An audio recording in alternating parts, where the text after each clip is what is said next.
우리 다 같이 말씀 보시겠습니다. 우리 함께 보실 말씀은 마태복음 24장 1절에서 14절입니다. 마태복음 24장 1절에서 14절 말씀 우리 한 목소리로 봉독하겠습니다. 시작. 예수께서 성전에서 나와 가실 때에 제자들이 성전 건물들을 가리켜 보이려고 나아오니 대답하여 이르시되 너희가 이 모든 것을 보지 못하였느냐? 내가 진실로 너희에게 이르노니 돌 하나도 돌 위에 남지 않고 다 무너뜨려지리라. 예수께서 감난산 위에 앉으셨을 때에 제자들이 조용히 와서 이르되 우리에게 이르소서 어느 때에 이런 일이 있겠사오며 또 주의 임하심과 세상 끝에는 무슨 징조가 있사오리이까? 예수께서 대답하여 이르시되 너희가 사람의 미혹을 받지 않도록 주의하라. 많은 사람이 내 이름으로 와서 이르되 나는 그리스도라 하여 많은 사람을 미혹하리라.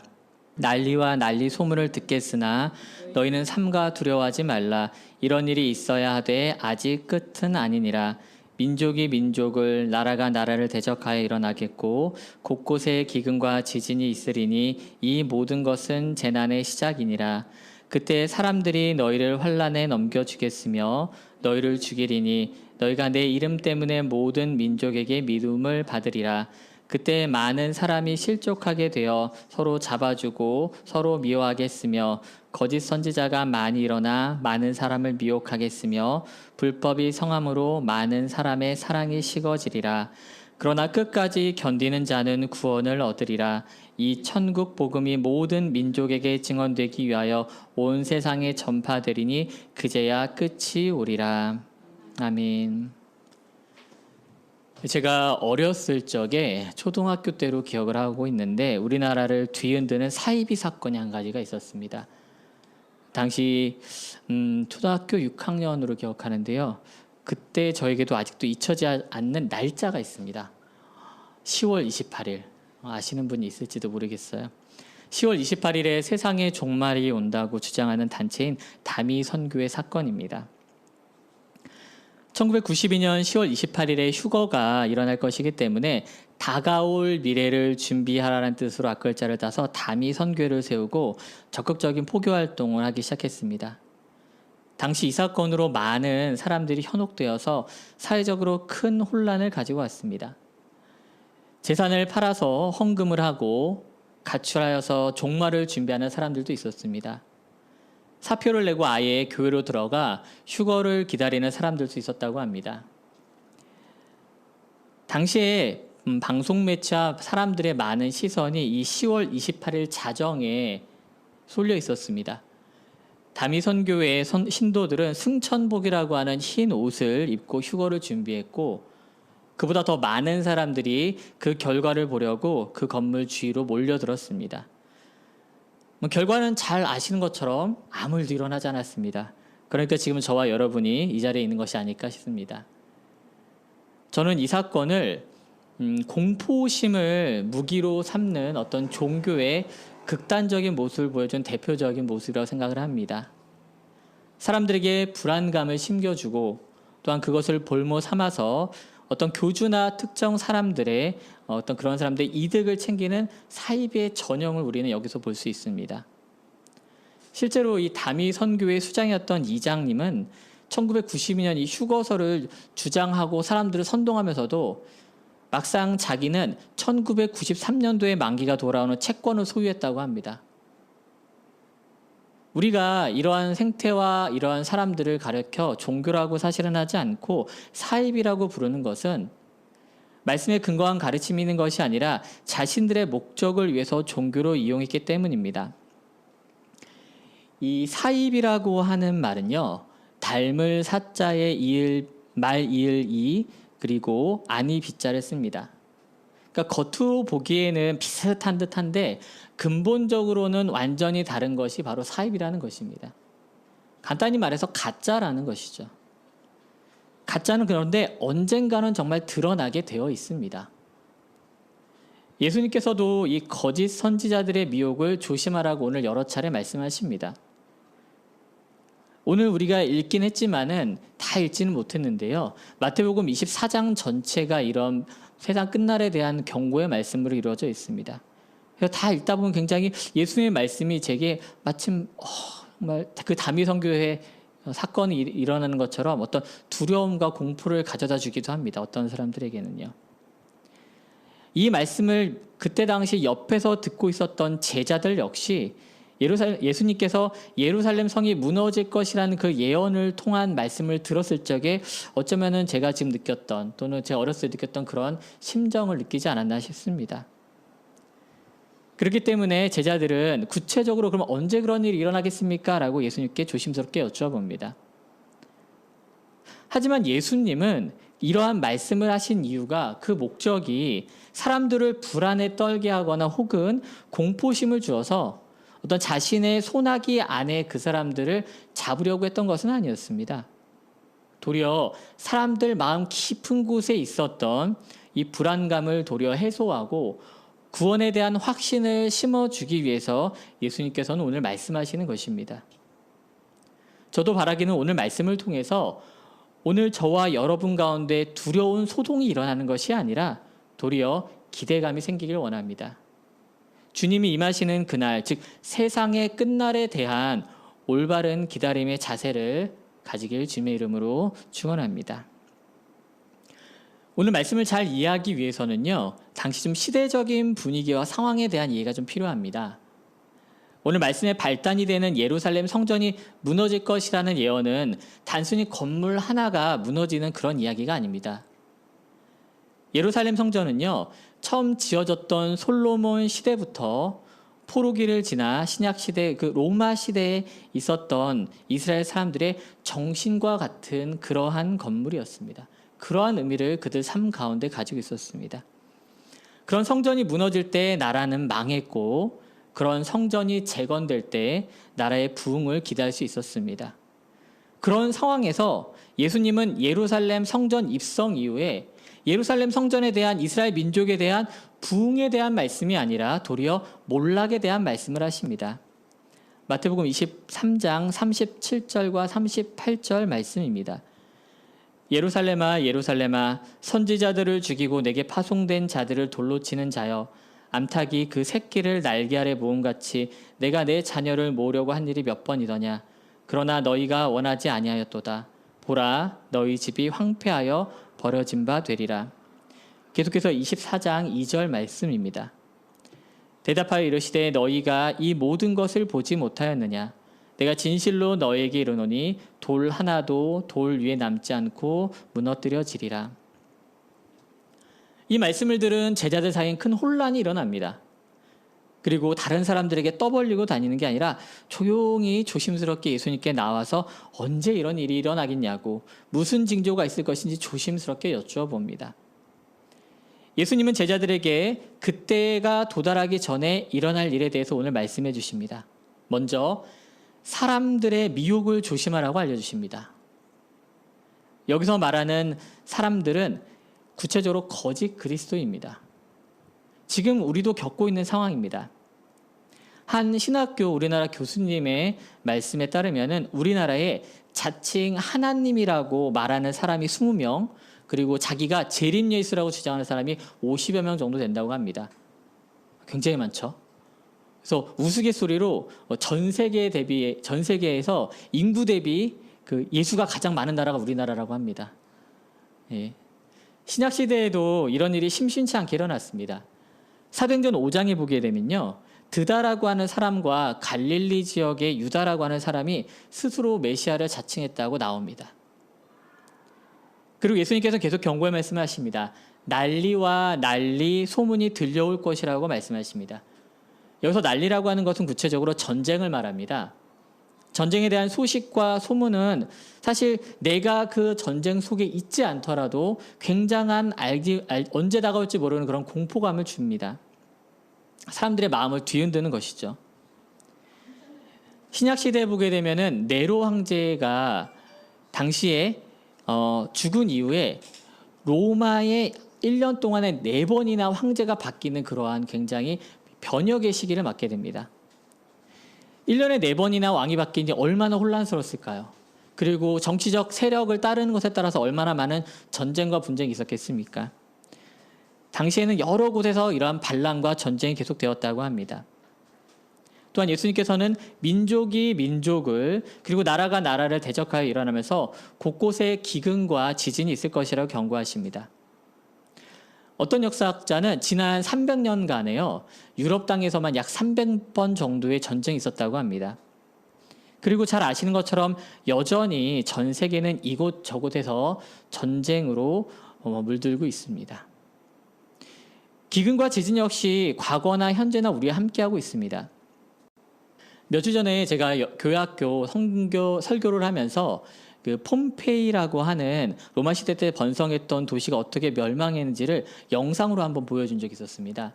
물론 이제 어느 정도 상상에 의해서 만들어진 것이긴 하겠지만은 영상의 시작은 이래요. 아주 커다랗고 잘 닦여진 보기 괜찮은 도시가 아침에 햇볕 막 새소리도 나면서 아름답게 해가 떠요. 그런데 채 하루가 지나기 전에 그 도시 자체가 알아볼 수 없을 정도로 잿더미가 되어버리는 것을 보게 되었습니다.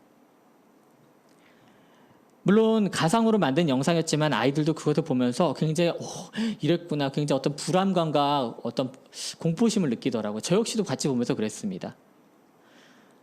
화산 폭발과 지진을 경험한 당시 사람들은 어땠을까요?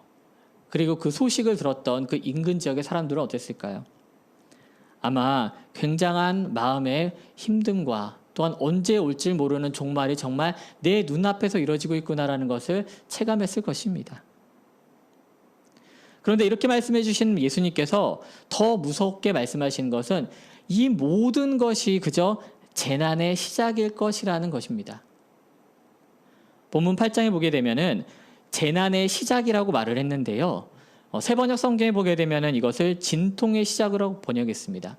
대부분의 영어 성경도 진통, 산통의 시작이라고 말합니다. 진통은 잘 아시는 것처럼 여기서 말하는 것은 구체적으로 산통인데요. 아이가 바깥으로 나오기 전에 그 산모가 느끼는 그 고통을 말하는 것입니다. 10년도 더 지났지만, 그리고 제가 직접 배 아파서 난 건 아니지만 아빠지만은 첫째를 낳았던 그 과정이 생생하게 기억이 납니다.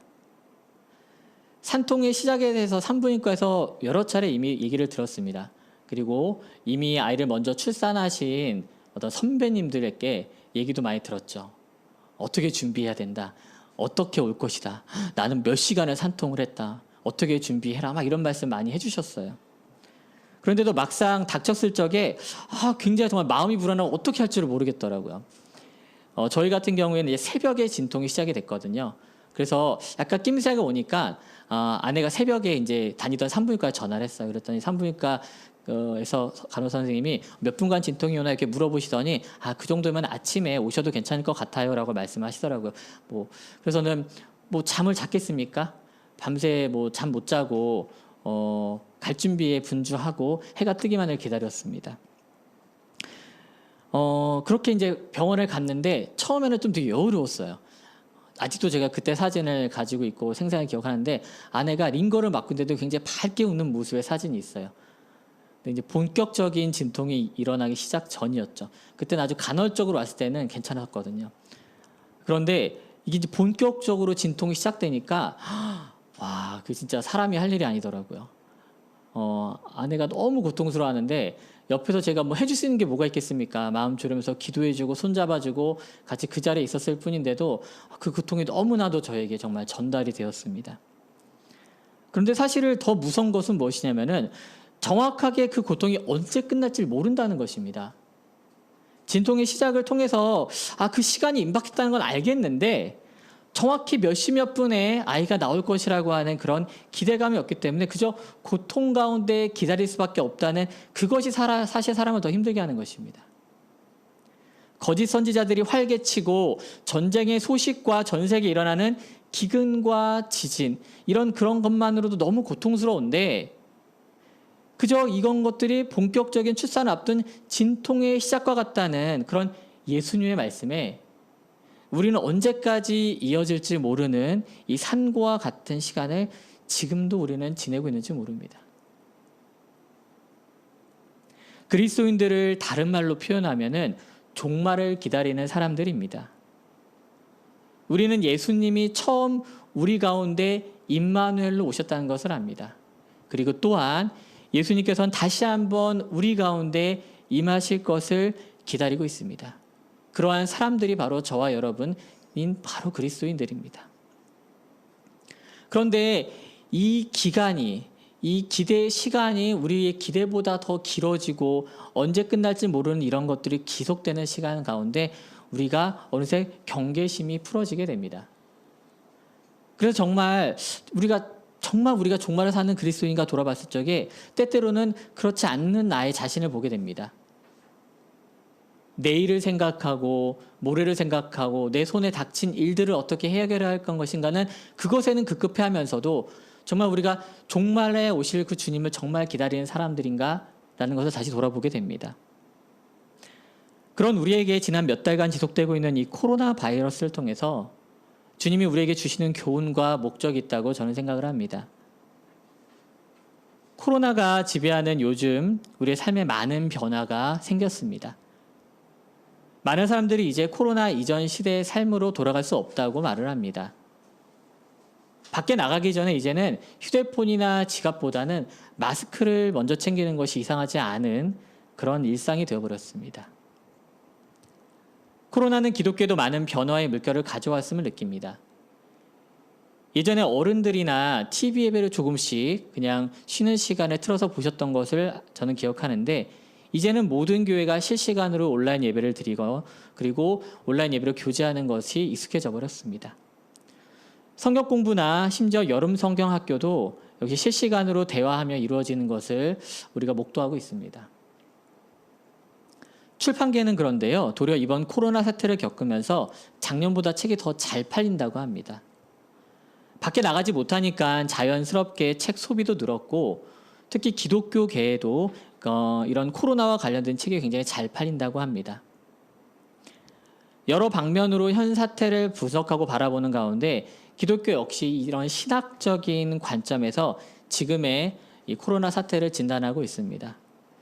관련 책들이 짧은 시간 내에 정말 홍수처럼 나오고 있는데요. 사실 이 전염병이라고 하는 것은 우리가 성경에서 그렇게 어렵지 않게 찾아볼 수 있는 현상입니다. 다만 그것이 하나님의 심판과 연결되어서 부정적인 이미지로 남아있는 경우가 많습니다. 사람의 손에서 어떻게 더 이상 할 수 없는 그런 걷잡을 수 없는 상황으로 번진 것은 이 전 세계적으로 전염병인 코로나 시대를 지나면서 우리 기독교인들은 어떻게 살아야 하나, 지금 우리에게 주시는 메시지는 무엇인가 생각하지 않을 수가 없습니다. 이와 관련해서 구약 학자인 월터 브루그만이라고 하는 학자는 다시 춤추기 시작할 때까지라는 책을 통해서 이 문제에 대해서 같이 한번 생각해 보자고 말합니다. 책 제목과 같은 이 세 번째 챕터 부분을 읽게 되면은요, 우리가 살아가고 있는 코로나 시대를 예레미야 선지자가 살던 시대와 비슷하다고 말씀해 주십니다. 졸업식이 취소되고 결혼식이 연기되는 지금처럼 예레미야가 살던 시대에도 예루살렘에 닥친 재앙으로 인해서 결혼식이 취소되고 있었습니다. 곳곳에 쌓인 시체들로 인해서 신랑과 신부의 소리가 사라졌을 뿐 아니라 심지어 장례식마저 치를 수 없을 만큼 황무지와 폐허가 되어버릴 것이라고 예루살렘을 향해서 예레미야는 예언합니다. 예레미야 16장 6절에서 9절 말씀을 월터 브루그만이 번역을 했습니다. 높은 사람이든지 낮은 사람이든지 모두 죽을 것이다. 아무도 그들을 위하여 슬피 울지 않을 것이다. 너는 잔치집에 들어가서 그들과 함께 앉아 먹거나 마시지 말라. 나는 이곳에서 내 시대와 내 눈앞에서 기뻐하는 소리와 즐거워하는 소리와 신랑의 소리와 신부의 소리를 끊어지게 할 것이다. 지금 이러한 상황은 예수님이 말씀하시는 세상의 끝과 그에 대한 징조, 그리고 심지어 우리가 지금 살아가고 있는 상태와 별반 다르지 않습니다. 그러나 예레미야 선지자는 예언서 말미에 미래를 기대하며 다시 열리는 결혼식에 대해서 이렇게 얘기합니다. 거기서 또다시 즐거워하는 소리, 기뻐하는 소리, 신랑의 소리, 신부의 소리가 들릴 것이다. 주의 성전에서 감사의 제물을 바치면서 찬양하는 사람들의 소리가 들릴 것이다. 예레미야 선지자는 황무지와 재앙과 황폐함의 장소에서 또다시 축제를 기념하며 즐거워하는 소리가 들릴 것을 기대합니다. 고통과 어려움 가운데 이러한 기대가 가능한 것은 이스라엘을 향한 하나님의 헤세드, 즉 한결같은 사랑을 놓치지 않았기 때문입니다. 월터 브루그만은 이것을 견고한 유대감이라고 말합니다. 다시 잠깐 오늘 본문으로 돌아오겠습니다. 예수님께서는 진통의 시작을 이처럼 알리신 이후에 본격적인 재난의 면모를 말씀해 주시는데요. 결코 가볍지 않습니다. 제자된 우리는 사람들에 의해서 환난에 넘겨질 것이고 죽을 것이며 모든 민족에게 미움을 받을 것이라고 말하십니다. 많은 사람들이 걸려 넘어지겠고 서로를 넘겨주며 서로 미워할 것입니다. 불법이 가득해서 많은 사람들의 사랑이 식을 것이라고 예수님께서 말씀해 주십니다. 그 어디에도 기쁨의 소리는 들리지 않고 신음소리만 가득할 것이라는 이 절망적인 상황만을 우리는 기다려야 할 것 같습니다. 그럼에도 불구하고 주님과 우리를 연결하는 이 견고한 유대감은 우리를 다시 축제의 자리로 즐거워하는 소리가 들리는 시대로 이끌어갈 줄 믿습니다. 그 어떤 것으로도 끊을 수 없는 하나님의 헤세드, 결국 우리를 끝까지 견디게 하고 마침내 구원을 성취하게 한다고 예수님께서 오늘 말씀하십니다. 마태복음 24장 13절 말씀입니다. 그러나 끝까지 견디는 사람은 구원을 얻을 것이다. 아멘. 월터 브루그만은 이 책에서 17세기 독일의 목회자인 마르틴 링카르트에 대한 이야기를 들려줍니다. 링카르트는 독일 작센주에 있는 아주 작은 도시의 태생으로 당시 창궐했던 전염병과 그리고 전쟁을 피해서 몰려든 많은 사람들의 유일한 피난처가 되는 그 도시의 유일한 목회자였습니다. 왜 유일했냐면은 지속되는 전염병으로 인해서 많은 사람들이 죽어나갔기 때문입니다. 그래서 그는 하루에도 40-50명의 장례식을 치르기도 했다고 합니다. 그러한 가운데 그는 자신의 아내마저 전염병으로 먼저 보내야만 했습니다. 그는 그 와중에 우리가 지금 부르는 찬송가에 있는 66장 다 감사드리세라는 찬양을 작사했다고 합니다.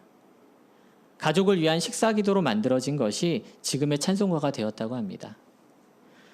브루그만의 번역으로 한번 제가 그 찬양시를 읽어드리도록 하겠습니다. 지금 우리 모두 마음과 손과 목소리를 모아 우리 하나님께 감사드립니다. 놀라운 일들을 행하신 그분 안에서 온 세상이 기뻐합니다. 주님은 우리가 어머니의 팔에 안겨 있을 때부터 헤아릴 수 없는 많은 사랑의 선물을 주시며 오늘도 여전히 베풀어 주십니다. 은혜가 풍성하신 하나님, 우리의 삶의 모든 과정에 동행해 주시고 기쁨과 복된 평안을 주셔서 우리를 위로해 주소서. 하나님의 은혜 안에 지켜주시며 어려울 때 인도하소서. 이 세상과 다가올 세상의 모든 악에서 구원하소서. 브루그만은 이 작은 도시의 목회자의 찬송시를 통해서 코로나 시대를 살아가는 우리에게 두 가지를 강조합니다. 먼저는 집요하고 타협하지 않는 희망을 붙들라는 것입니다. 이것은 단순히 우리가 앞으로 잘해낼 거야, 우리한테 정말 희망이 있을 거야, 우리에게 좋은 일만 있을 거야, 어려움을 겪고 결국은 이겨낼 거라고 하는 그런 단순한 소망과는 차원이 다릅니다. 왜냐하면 희망을 나에게 두는 것이 아니라 바로 하나님께 두기 때문입니다. 하나님께서는 자신의 선한 목적에 도달하시기까지 결코 단념하지 않으실 것이라는 확신을 갖는 것, 그것이 바로 집요하고 타협하지 않은 희망을 붙드는 것입니다. 예수님께서 오늘 본문에 뭐라고 하십니까? 끝까지 견디는 자에게 구원이 임한다고 말씀하십니다. 그리고 그 다음 절에 뭐라고 말씀하십니까? 이 끝까지라고 하는 것에 대해서 부연 설명을 해주시는데 바로 천국 복음이 모든 민족에게 증언되고 온 세상에 전파되는 때라고 말씀하십니다. 하나님은 이 세상에 복음이 충만하여서 구원에서 이탈하는 사람이 없기를 강력하게 원하고 계신 줄 믿습니다. 그분의 이러한 집요하고 타협하지 않는, 즉 자신의 선한 목적에 도달하기까지 결코 단념하지 않으시는 것, 그것에 우리는 소망을 두고 살아야 되는 줄 믿습니다. 브루글만이 이 코로나 시대를 살아가는 우리에게 두 번째 주는 강조점은 바로 이러한 전염병 가운데 끊이지 않는 하나님의 영속적인 헤세드, 즉 견고한 유대감을 증언하며 살라는 것입니다. 많은 사람들이 자포자기하던 시대, 예레미야만은 포기하지 않으시는 그 하나님을 선포했습니다. 그랬던 것처럼 우리 역시 사람들이 낙심하고 포기하는 이 시대에 도리어 하나님의 은혜를 말해야 되는 줄 믿습니다. 그 말은 그냥 말로 그치는 것이 아니라 행동으로 확장되어야 합니다. 이 두려움의 시기에 자신의 안위만을 살피는 이 시기에 이웃에게 관대함과 환대를 보이고 나보다 남을 생각하는 그런 태도를 지녀야 한다는 것입니다. 근래 제가 페이스북에 들어가게 되면은 이전보다 어려움을 겪고 있는 많은 이웃들의 소식을 접하게 됩니다. 그런데 그 고통스러운 소식을 사실 스스로 올리기보다는요, 그 아픔을 함께하는 주변 사람들이 올려줍니다. 외국인으로 우리 땅에 와서 아픈 아이를 힘들게 출산한 어려운 가정에 대한 소식을 듣습니다. 조실 부모하고 어려운 생활을 이어가는 아이들의 이야기를 보게 됩니다. 또한 이번 장마를 겪으면서 지하 교회에서 사역을 하던 중에 감전사로 아버지를 잃은 한 목회자 가정에 대한 이야기를 듣게 됩니다. 참 안타까운 소식이 넘쳐납니다. 그런데 그런 글을 올리시는 분들은요, 그냥 거기서 그치는 것이 아니라 그들을 향한 하나님의 자비와 긍휼을 보여달라고 말합니다. 기도와 구제로 동참해 줄 것을 요청하는 그분들의 글을 보면서 이곳에 하나님의 헤세드가 보이는구나. 하나님과의 견고한 유대감을 정말 행동으로 보이는 분들이 여전히 이 땅에 남아있구나라는 것을 생각하게 됩니다. 교회는요, 그리고 그리스도인들은 그런 소식을 들을 때면은 정말 우리 교회가 그 자리에 함께하지 못하는 것에 대해서 안타까워해야 합니다. 비록 큰 돈은 아니지만은 우리 교회도 헌금을 통해서 정말 그곳에 정말 필요한 그 자리에 주님의 자비하심과 긍휼하심이 있다는 것을 알리려고 하고 있습니다. 예레미야가 다시 결혼식이 시작되고 그 가운데 노래와 춤이 펼쳐지기를 기대했던 것처럼 우리도 주님 앞에서 다시 춤추기 시작할 때 주님께 소망을 두는 삶을 살아가야 되는 줄 믿습니다. 말씀을 마무리하겠습니다. 말씀 서두에 종말과 공포심을 무기 삼는 사입에 대한 말씀을 드렸습니다. 그러나 오늘 말씀을 통해서 예수님은 분명히 심판에 대한 경고를 주시지만은 우리를 공포심과 환난 가운데 그냥 가두어 두시는 것이 아니라 구원의 기쁜 소식을 들려주고 계시다는 것을 우리는 오늘 알게 되었습니다. 그날과 그때는 아무도 모릅니다. 하늘의 천사도 아들도 모르고 오직 아버지만이 알고 계십니다. 하지만 확실한 것은 주가 임하시는 때 세상의 끝은 있다는 것입니다. 그리고 우리 그리스도인들은 그날을 준비해야만 합니다. 제가 지난 2주 동안 여름성가학교 준비하고 또한 초청해서 전도사님의 말씀을 들으면서 조금 재정비하는 시간, 좀 준비하는 시간을 가졌습니다. 그때 이제 손에 있었던 책 중에 하나가 바로 이재철 목사님께서 쓰신 목사에게 던지는 7가지 질문이란 부제를 가진 책인데요. 책 제목이 목사 그리고 목사직입니다. 이 책에는 7가지 질문들을 저 같은 목회자에게 던집니다. 그리고 가장 마지막에 이런 질문을 남기십니다. 당신은 정말 하나님의 심판을 믿는가? 그리고 목사님께서는 그것을 잊지 말라고, 그 심판에 대한 것을 잊지 말라고 권면하십니다. 그리고 나서 이렇게 말씀하십니다. 그대가 하나님의 심판을 믿기 전까지는 그대는 직업인 혹은 종교 장사꾼을 탈피하여 바울처럼 소명인으로 살아갈 수는 없을 것이다. 저 같은 1차적으로는 목사에게 울림이 있는 말이고 하시는 말씀이시지만은 이 시대를 살아가는 우리 성도님들에게도 분명히 주시는 메시지가 있는 말이라고 생각합니다. 여러분은 주의 임하시는 그 날을, 하나님의 심판의 때를 믿으십니까? 이 믿음이 우리를 거칠의 그리스도인이 아니라 진정한 그리스도인으로 이끌어가는 줄 믿습니다. 예수님께서 두려움과 떨림으로 제자들이 나와 조심스럽게 주의 임하심과 세상 끝에 대해서 물었을 적에 제자들은 혼란스러웠지만 도리어 이 질문을 통해서 답을 얻어낼 수 있었습니다. 그리고 그 답을 소유하게 되었습니다. 그 답을 얻었기 때문에 예수님께서 승천하신 그 이후의 삶을 살아낸 줄 믿습니다. 지금 우리도 혼란의 시기를 지나가고 있습니다. 두려움과 떨림이 가득한 인생을 걸어가고 있는 셈이죠. 하지만 우리 역시 말씀을 통해서 그 결과를 알기에 기꺼이 남은 인생을 걸어갈 수 있는 줄 믿습니다. 사랑하는 성도 여러분, 주의 임하심과 세상 끝을 소망 가운데 바라며 끊이지 않는 주님의 은혜에 기대어 살아가는 저와 여러분이 되기를 주님의 이름으로 축원합니다.